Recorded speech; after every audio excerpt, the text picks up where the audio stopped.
Hello प्यारे बच्चे, मैं हूं ऐश्वर्य। आपका स्वागत करता हूं अपने YouTube channel Sanjay class 10th में, जिसमें हम लोग करने वाले हैं ऑब्जेक्टिव सीरीज, जिसमें ऑब्जेक्टिव क्वेश्चन कर रहे हैं। आज चैप्टर नंबर 1 रासायनिक अभिक्रिया एवं समीकरण, केमिस्ट्री वाले भाग का। तो चलिए स्टार्ट करते हैं इस वीडियो को।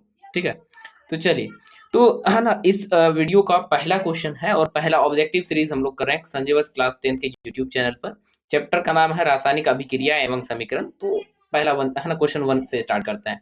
क्वेश्चन नंबर 1 है, कहते हैं रासायनिक अभिक्रिया में क्या होता है। भाई आपको पूछा जाता है कि भाई रासायनिक अभिक्रिया में क्या होता है, तो इसका सही जवाब क्या होगा। ऑप्शन ए है केवल रंग बदलता है, केवल अवस्था बदलती है, नए पदार्थ बनते हैं, केवल ताप बदलता है। तो भाई इसमें क्या होता है सर, इनमें से केवल रंग नहीं है ना, कहते हैं कि इसमें जो रासायनिक अभिक्रिया होता है ना, इसमें ऑप्शन नंबर आप क्या देख रहे हो, केवल नहीं नहीं नहीं, नए पदार्थ, नए पदार्थ बनते हैं। रासायनिक अभिक्रिया में क्या होता है, नए पदार्थ बनते हैं। ऑप्शन नंबर इसका सी सही आंसर हो जाएगा। चलिए जी नेक्स्ट क्वेश्चन बढ़ते हैं। क्वेश्चन नंबर 2 है, कहते हैं निम्न में से कौन सी रासायनिक अभिक्रिया का उदाहरण है। यानी ऑप्शन ए है, या आपका ऑप्शन ए है, कहते हैं बर्फ का पिघलना होता है, पानी का उबलना होता है, लोहे में जंग लगना होता है, या कागज का फटना होता है। कहते हैं कौन सी रासायनिक अभिक्रिया का उदाहरण है। रासायनिक अभिक्रिया में कोई क्या होता है, कहते हैं कागज का फटना, बर्फ का पिघलना, पानी का उबलना। तो सर रासायनिक अभिक्रिया इसमें सबसे अच्छा है कि इसमें ये हो जाएगा ऑप्शन नंबर सी, लोहे का जंग लगना होता है। रासायनिक अभिक्रिया की बात अगर इस ऑप्शन में देखा जाए तो लोहे का जंग लगना ये रासायनिक अभिक्रिया का एक उदाहरण है। चलिए नेक्स्ट क्वेश्चन बढ़ता है। क्वेश्चन नंबर 3, जिसमें है रासायनिक समीकरण को संतुलित करने का कारण क्या है।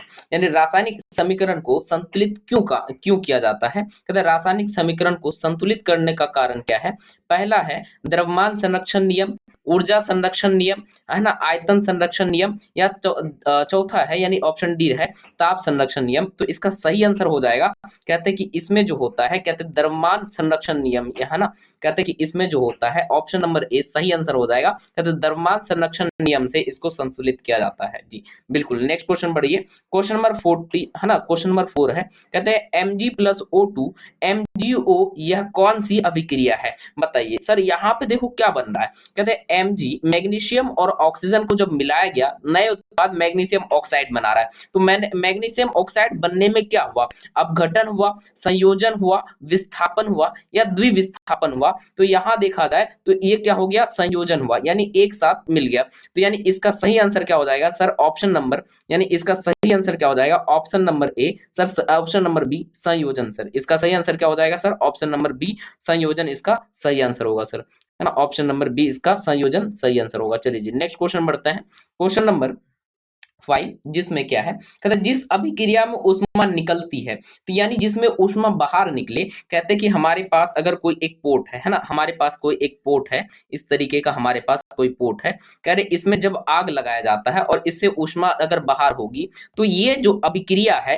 कहते हैं इसमें जो ऊष्मा जब बाहर निकल रही है, तो ये ऊष्मा जब बाहर निकल रही है इसे क्या कहा जाएगा। भाई ऊष्मा निकलती है उसे क्या कहते हैं, ऊष्मा शोषी कहते हैं, ऊष्मा छेपी कहते हैं, प्रकाशीय कहते हैं, या विद्युत। यानी ये उष्मा बाहर कर रहा है सर, उष्मा बाहर कर रहा है, तो यानी ये उष्मा छेपी होगा। क्या होगा, उष्मा छेपी होगा। चलिए जी नेक्स्ट क्वेश्चन बढ़ता है। क्वेश्चन नंबर 6, जिसमें है CaCO3, है ना, यह किस प्रकार की अभिक्रिया है। अगर यहाँ देखा जाए सर क्या हो रहा है यहाँ पे, है ना, यहाँ पे Ca, है ना, यहाँ पे क्या हो रहा है, Ca और CO3 दो चीजों में टूट रहा है, यानी कि ये इसका वियोजन हो रहा है, यानी ये विस्थापन हो रहा है, यानी कह सकते हैं क्या, विस्थापन होता है। यानी यह प्रकार की अभिक्रिया कैसी है, विस्थापन अभिक्रिया, यानी ऑप्शन नंबर बी इसका सही आंसर हो जाएगा। चलिए जी नेक्स्ट क्वेश्चन बढ़ता है। क्वेश्चन नंबर 7, कहता है जंग लगना किसकी उपस्थिति में होता है, यानी जंग कब लगता है, ये किसकी उपस्थिति में होता है। चलिए बताइए इसका सही आंसर क्या होगा। ऑप्शन ए है केवल जल से, केवल ऑक्सीजन से, जल और ऑक्सीजन दोनों से, या नाइट्रोजन से।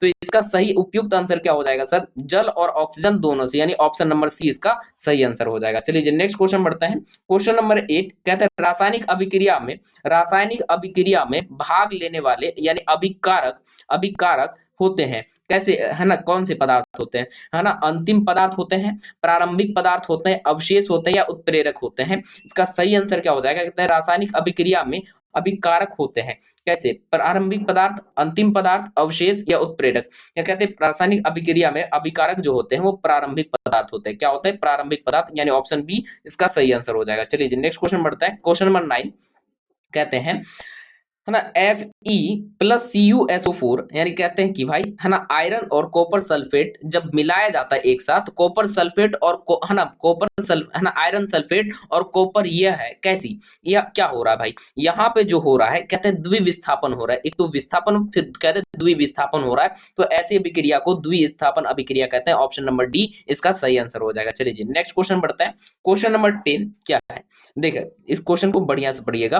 अरे क्वेश्चन नंबर 10 यहाँ क्या है, अरे द्रव्यमान संरक्षण नियम किसने दिया, और किसी टेक्स्ट को पिन करने के लिए उसे दबा कर, है ना मतलब ए भाई ये क्या हो गया भाई, बात मिटा दे जाएंगे। अच्छा जी, अरे रे रे भाई क्या कर दिया तूने। अच्छा नहीं हो रहा कि नहीं हो रहा है, एक मिनट रुक जा, रुक जाओ भाई, डेंटिंग पेंटिंग तो करना पड़ेगा इसका।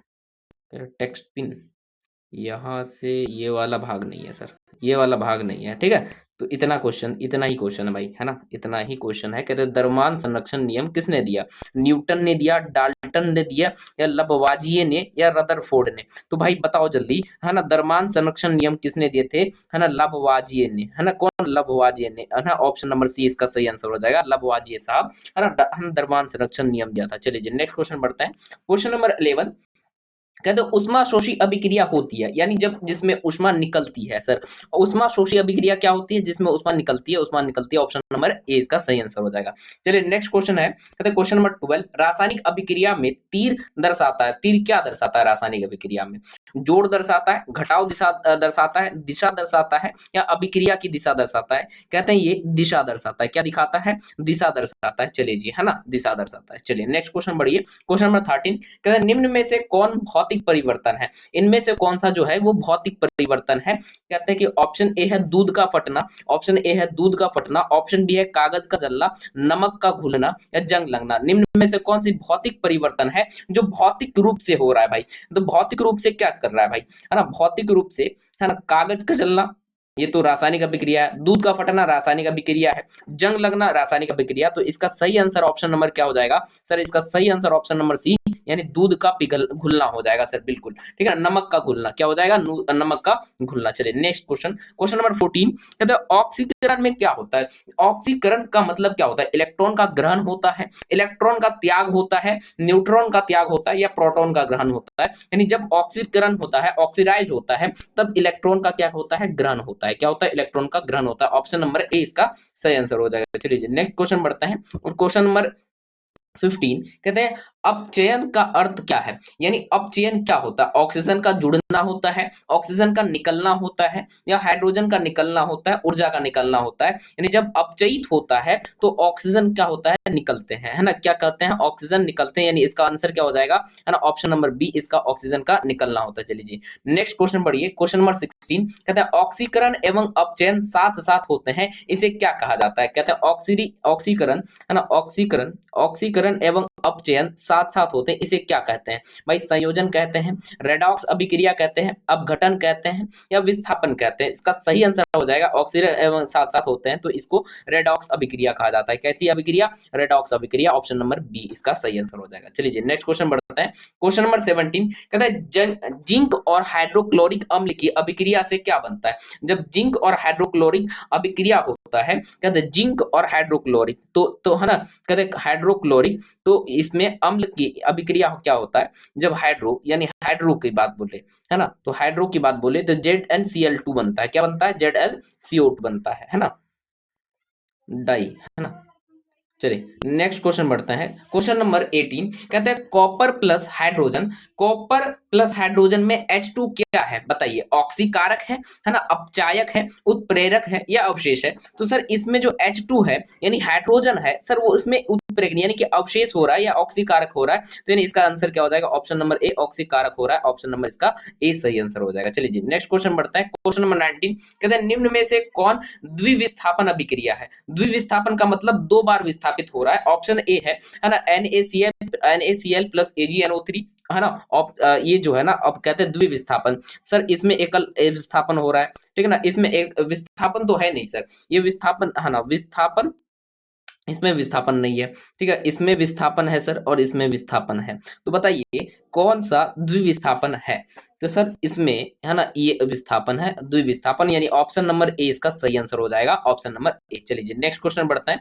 क्वेश्चन नंबर 20 कहता है जंग लगने से बचाने के लिए क्या किया जाता है? ऑक्सीकरण किया जाता है, गैल्वेनीकरण करा जाता है, अपघटन किया जाता है, या संतुलन क्या कहते हैं? सर इसको गैल्वेनीकरण कहते हैं, यानी बिजली विद्युत द्वारा इस पे एक परत चढ़ाई जाती है जिसके कारण से जंग लगने से बचाया जाता है। चलिए नेक्स्ट क्वेश्चन बढ़ता है। क्वेश्चन नंबर 21 कहते हैं संतुलित रासायनिक, है ना, संतुलित रासायनिक समीकरण में क्या होता है? ऑप्शन ए परमाणु असमान होते हैं, ऑप्शन बी द्रव्यमान नष्ट होता है, ऑप्शन सी परमाणु समान होता है, या ऑप्शन डी ऊर्जा नहीं होती। कहते हैं संतुलित रासायनिक समीकरण में परमाणु असमान होते, इसका सही आंसर क्या हो जाएगा? कहते हैं संतुलित रासायनिक समीकरण में क्या होता है? ऑप्शन ए परमाणु असमान होते हैं, ऑप्शन बी परमाणु नष्ट होता है, ऑप्शन सी परमाणु समान होता है, या ऊर्जा नहीं होती है। तो इसका सही आंसर क्या हो जाएगा? कहते हैं संतुलित रासायनिक अभिक्रिया में परमाणु समान हो जाते हैं। परमाणु क्या हो जाते हैं? समान हो जाते हैं, है ना। क्या होता है ना, परमाणु समान हो जाते हैं। इसका ऑप्शन नंबर सी इसका सही आंसर होगा। चलिए जी नेक्स्ट क्वेश्चन बढ़ते हैं। क्वेश्चन नंबर 22, और क्वेश्चन नंबर 22 क्या है? कहते हैं रासायनिक अभिक्रिया का संकेत नहीं है। क्या रासायनिक अभिक्रिया का संकेत क्या नहीं होगा इनमें से? ऑप्शन ए गैस का निकलना, ऑप्शन बी रंग परिवर्तन, ऑप्शन सी ऊष्मा परिवर्तन, ऑप्शन डी आकार परिवर्तन। तो सर अगर मान लो किसी का आकार परिवर्तन हो रहा है तो यानी ये है ना, ये क्या है सर, है ना, ये जो है ये रासायनिक अभिक्रिया की संकेत नहीं है। इसमें ये भी होता है, ये भी होता है, ये भी होता है, लेकिन यही नहीं होता। इसके लिए इसका सही आंसर क्या हो जाएगा? ऑप्शन नंबर डी, है ना, इसका सही आंसर हो जाएगा। चलिए नेक्स्ट क्वेश्चन बढ़ता है। क्वेश्चन नंबर 23 कहते हैं निम्न में से कौन संयोजन अभिक्रिया है? कौन मिल रहा है, कौन संयोजित हो रहा है? सर यहाँ पे देखा जाए, यहाँ पे देखा जाए तो ये क्या है? विस्थापन है, तो ये तो आंसर होगा नहीं। ऑप्शन नंबर, ये भी विस्थापन, ये भी विस्थापन, तो संयोजन कौन है? ऑप्शन नंबर ए, इसका ऑप्शन नंबर ए सही आंसर हो जाएगा। चलिए नेक्स्ट क्वेश्चन बढ़िए। क्वेश्चन नंबर 24 कहते हैं जिस पदार्थ की उपस्थिति से अभिक्रिया की गति बढ़ती है, यानी जिस पदार्थ की उपस्थिति से अभिक्रिया बढ़ती है वो क्या होता है? ऑप्शन ए अभिकारक होता है, ऑप्शन बी उत्पाद होता है, ऑप्शन सी उत्प्रेरक होता है, या ऑप्शन डी विलायक होता है। जिस पदार्थ की उपस्थिति में अभिक्रिया गति बढ़ाती है तो वो क्या होता है? जब जिसमें यानी कैसे रिएक्टेंट होता है सर, या कहते हैं गतिशील बढ़ाता है, तो वो जो होता है वो क्या होता है? विलायक होता है। ऑप्शन नंबर डी इसका सही आंसर हो जाएगा, यानी सर वो विलायक होते हैं। क्या होते हैं? विलायक होते हैं, यानी ऑप्शन नंबर डी इसका सही आंसर हो जाएगा सर, वो विलायक होते हैं। ऑप्शन नंबर डी हो जाएगा। चलिए नेक्स्ट क्वेश्चन बढ़िए। क्वेश्चन नंबर 25 कहता है रासायनिक समीकरण का शब्द रूप कहलाता है। रासायनिक समीकरण का शब्द रूप कहलाता है भाई ऑप्शन ए संकेतात्मक, ऑप्शन बी शब्द समीकरण, ऑप्शन सी संतुलित, ऑप्शन डी असंतुलित। कहते हैं रासायनिक समीकरण का शब्द रूप जो होता है वो कैसा दिखता है? सर संकेतात्मक दिखता है? ऐसा तो नहीं होता है। कहते हैं शब्द समीकरण कैसी होती है? रासायनिक समीकरण शब्द रूप कहलाती है शब्द समीकरण। कैसी?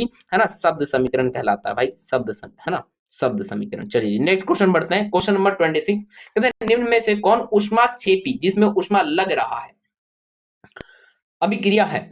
पहले ऊष्मा किस में जा रहा है भाई, है ना, और ए बी सी डी में से देखिए। तो प्रकाश संश्लेषण में क्या होता है? ऊष्मा छेपी, है ना, ऊष्मा छेपी, यानी कह सकते हैं प्रकाश संश्लेषण में होता है। ये नहीं सर, प्रकाश संश्लेषण तो ऊष्मा शोषी है ना सर, है ना, ऊष्मा शोषी है। जल का अपघटन, ऑप्शन नंबर डी इसका सही आंसर हो जाएगा, जल का अपघटन। चलिए नेक्स्ट क्वेश्चन बढ़ते हैं। क्वेश्चन नंबर 27 कहते हैं जंग लगना किस प्रकार की अभिक्रिया है? ऑप्शन ए त्वरित, ऑप्शन बी ऊष्मा शोषी, ऑप्शन सी धीमी, और ऑप्शन डी भौतिक। तो जंग का लगना किस प्रकार की प्रक्रिया है? जो जंग लगना होता है सर, जंग का लगना ये कैसी अभिक्रिया है? ये जो है ना, धीमी अभिक्रिया है। कैसी? धीमी अभिक्रिया है। चलिए नेक्स्ट क्वेश्चन, है ना, नेक्स्ट क्वेश्चन कहते हैं कि सिल्वर क्लोराइड प्रकाश में क्या करता है? भाई सिल्वर क्लोराइड प्रकाश में क्या करता है? सर विस्थापन, द्विविस्थापन। सिल्वर क्लोराइड प्रकाश में द्विविस्थापन कराता है। क्या कराता है? द्विविस्थापन कराता है। ऑप्शन नंबर डी इसका सही आंसर हो जाएगा। चलिए नेक्स्ट क्वेश्चन बढ़ते हैं। क्वेश्चन नंबर 29 कहते हैं रासायनिक समीकरण में अवस्था चिन्ह क्या दर्शाता है? भाई बताओ, एस क्या दिखाता है ना, और ए क्यू क्या क्या दिखाता है, क्या दर्शाते हैं? यानी रासायनिक समीकरण में अवस्था चिन्ह, अवस्था यानी कि भाई उसकी अवस्था कैसी है वो कौन दिखाता है भाई, है ना, सॉलिड, लिक्विड, गैस, है ना। ए क्यू क्या दर्शाता है? कहते हैं घनत्व दर्शाता है, अवस्था दर्शाता है, या ताप दर्शाता है, रंग दर्शाता है। तो इसका सही आंसर हो जाएगा सर, ये अवस्था को बताता है। क्या बताता है सर? ये अवस्था को बताता है। क्या बताता है सर? ये अवस्था को बताता है, इसलिए इसका आंसर नंबर है ना, ऑप्शन नंबर सी इसका सही आंसर हो जाएगा। चलिए जी नेक्स्ट क्वेश्चन बढ़ते हैं। क्वेश्चन नंबर 30 कहते हैं निम्न में से कौन अभिक्रिया का उत्पाद है। कहते हैं अभिक्रिया का उत्पाद कौन है, जरा देखना है ना, निम्न में से कौन अभिक्रिया का उत्पाद है, यानी अभिक्रिया का उत्पाद क्या है ना, कौन है, निम्न में से कौन अभिक्रिया का उत्पाद है। कहते हैं प्रारंभिक उत्पाद यानी जो बन रहा है। कहते हैं ये कौन होते हैं सर, अंतिम पदार्थ। ये कौन होते हैं, अंतिम पदार्थ होते हैं सर जी, है ना, ये होते हैं अंतिम पदार्थ। ऑप्शन नंबर बी इसका सही आंसर हो जाएगा। चलिए यहां तक आप बताइए, आपको 30 में से 30 में कितना कितना सही किया आपने, जल्दी जल्दी बताइए कि 30 में से आप अब तक आपने कितना सही किया। चलिए और इसी तरीके से है ना, वीडियोस को देखने के लिए चैनल को सब्सक्राइब कीजिए, हो सके तो लाइक का बटन दबाइए। तब तक के लिए धन्यवाद, मिलते हैं अगली और नए चैप्टर के साथ। धन्यवाद।